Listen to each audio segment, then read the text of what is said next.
back for another lectionary psalm reflection. Cameron, Stefan, it's good to be with you guys. You too. Hey, We're getting close to Christmas, and our lectionary psalm is for the fourth Sunday of Advent, and it's Psalm 89, verse 1 through 4 and 19 through 26. So, Stefan, do you want to read that, and then we'll jump in with some comments? I do. All right, Psalm 89, a maskil of Ethan the Ezrahite. I'd like to hear Cameron talk about that. It's my favorite band. That was good. All right, Skills. Psalm 89. I will sing of the Lord's great love forever. With my mouth I will make your faithfulness known through all generations. I will declare that your love stands firm forever, that you have established your faithfulness in heaven itself. You said, I have made a covenant with my chosen one. I have sworn to David my servant, I will establish your line forever and make your throne firm through all generations. Then we go to verse 19. Once you spoke in a vision to your faithful people. You said, I have bestowed strength on a warrior. I have raised up a young man from among the people. I have found David my servant. With my sacred oil I have anointed him. My hand will sustain him. Surely my arm will strengthen him. The enemy will not get the better of him. The wicked will not oppress him. I will crush his foes before him and strike down his adversaries. My faithful love will be with him, and through my name his horn will be exalted. I will set his hand over the sea, his right hand over the rivers. He will call out to me, You are my Father, my God, the rock, my Savior. Well, thank you, Stefan. You got it. So if you're just hearing that, it might sound like a strange psalm to be reflecting on, like, 10 days before Christmas or 5 days before Christmas, because this is for Sunday. I think the main thing to kind of draw out of this psalm is that the psalm is rejoicing in the fact that God is a promise keeper. And if you remember, the psalm is like reflecting back to Second Samuel. Let's see, exactly 7 verse 16. 2 Samuel 7 verse 16, where God makes a promise to David that someone from his royal line will sit on the throne forever and ever. So it comes out of that whole episode when David, he has this beautiful palace made out of cedar. And then he looks over and he sees that God is living in a tent, like in the tabernacle. The Ark of the Covenant is in a tent. And he said, that's not right. Like, I shouldn't be living in a house of cedar while God is living in a tent. And so David declares, I'm going to make God a house. And basically God responds with thanks, but no thanks.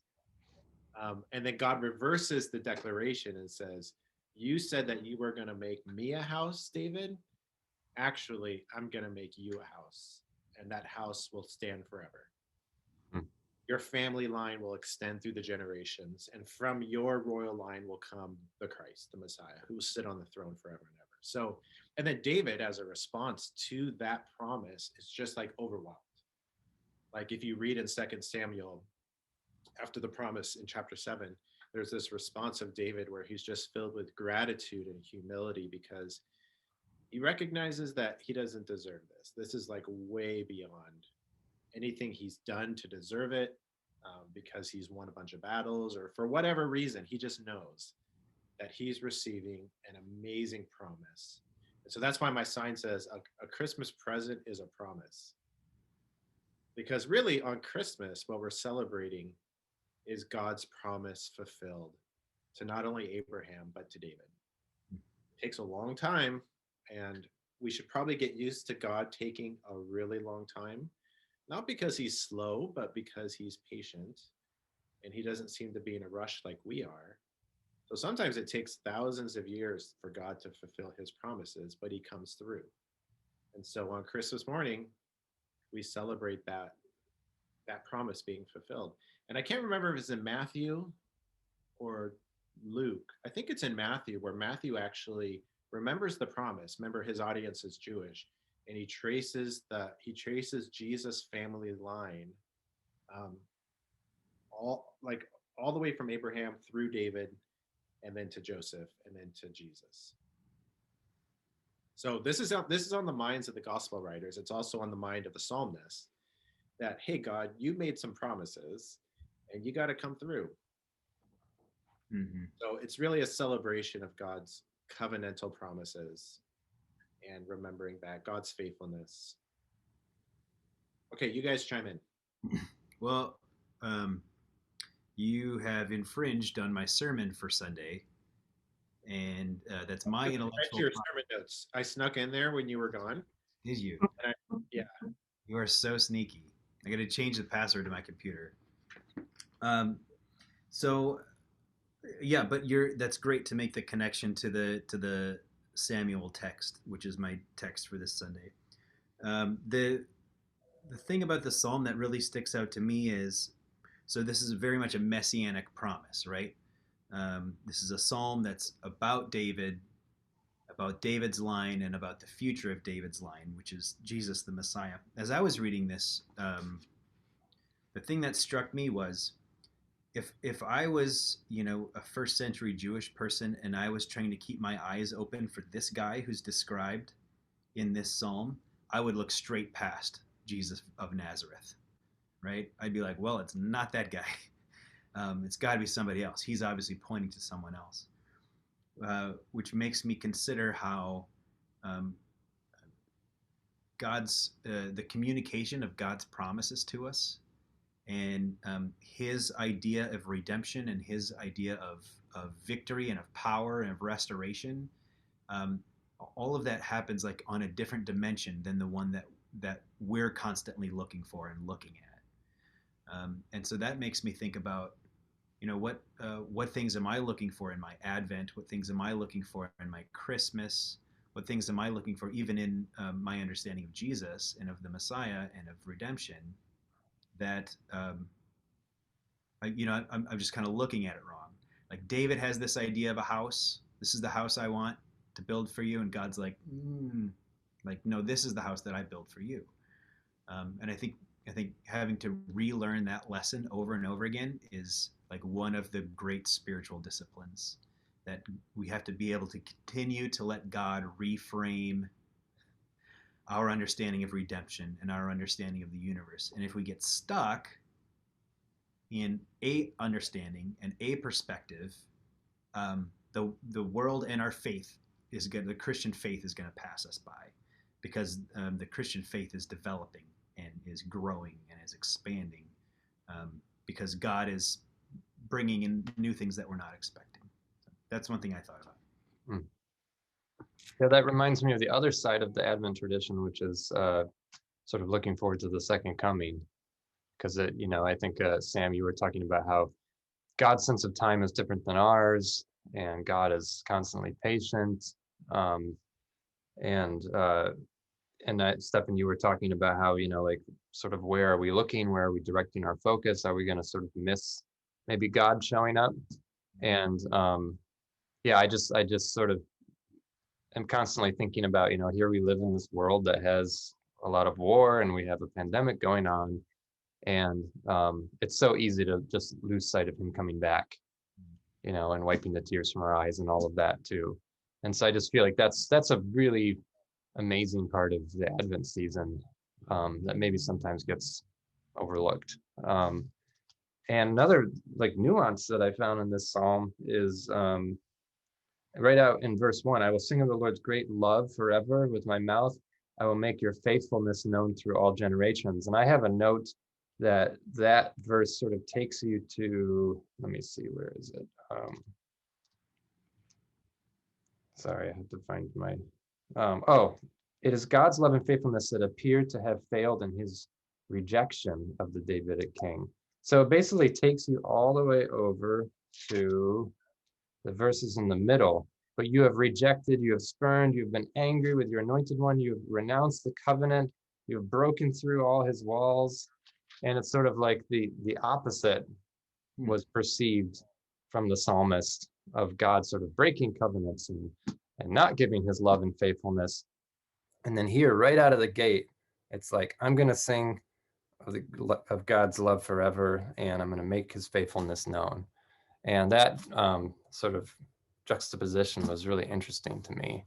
And I think it's sort of like the question of what does it say about God? That's very interesting too. I don't know if you guys read like the second half of the psalm, but that whole bit.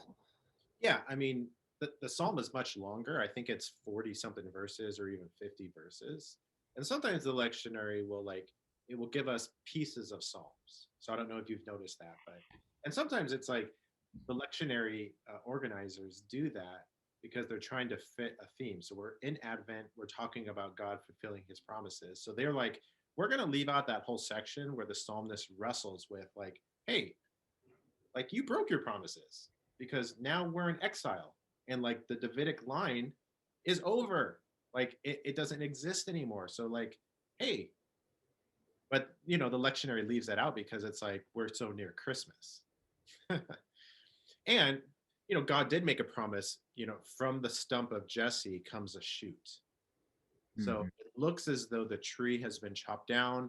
David's line is over. The promises are extinct, but in fact, God has a plan, and he's from the stump of Jesse, from that cut down tree, there's a shoot growing. Yeah, so this is one of those instances where it's more of a human being speaking in those moments, because God hasn't rejected his promises or his love or his faithfulness, but man is sort of left grappling and saying, why?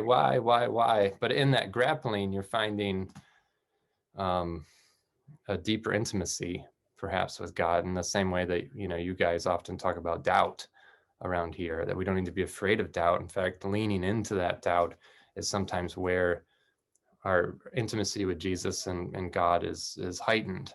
And so it's really cool. That's why the psalm speaks so beautifully, is that it's like, it says a lot about God's sort of character, but it also says a lot about human nature and how we respond to what's in front of our faces. It's almost like a married couple. Before they talk about something really hard or like a conflict or an argument, they might say, "Now you know that I love you, right?" Okay, so let's just establish that we love each other. We're in this relationship. Okay, now let's talk about this hard thing. And that's exactly what the psalmist is doing. He's saying, Lord, I love you. It's like a declaration of faith. And then he's like, okay, now let's talk about some hard stuff. And it's like, where are you? What's going on? Yeah, that's good. Well, I can't wait to hear your song, Cameron. Tell us about it. I don't know if this is like a super famous hymn or something, but I feel like it's like a children's song. Dun dun dun dun dun dun dun dun dun. Forever I will sing. I will sing. Yeah. Sing. So I just found it. I thought it was sort of jovial, and dare I use the word cute. I found it cute. So I just jumped in and did a little finger-picking folk arrangement of this hymn. And often I find sometimes with stuff that's a little bit more kumbaya, it's nice to sort of really keep things simple and not overdo it, because it can get cheesy really quick. But there's something charming about this in my headspace this week. And there's just a joyousness to this particular melody and hymn. Great, man. I'm excited to hear it. Can't wait. Thanks, Cameron. Thanks, Stefan. Thank you. You guys. Have a great week, everybody.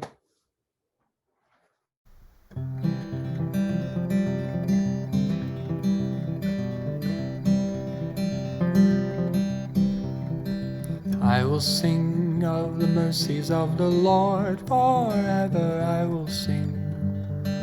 I will sing. I will sing of the mercies of the Lord forever. I will sing of the mercies of the Lord. With my mouth will I make known your faithfulness, your faithfulness. With my mouth will I make known your faithfulness through all generations. I will sing of the mercies of the Lord forever. I will sing of the mercies of the Lord. All the hosts of the angels sing God's praise forever for the things He has done. All the hosts of the angels sing God's praise forever. All the hosts of the angels sing God's praise. Who can be compared to God in faithfulness, in faithfulness? Who can be compared to God in faithfulness to all generations? I will sing of the mercies of the Lord forever. I will sing of the mercies of the Lord.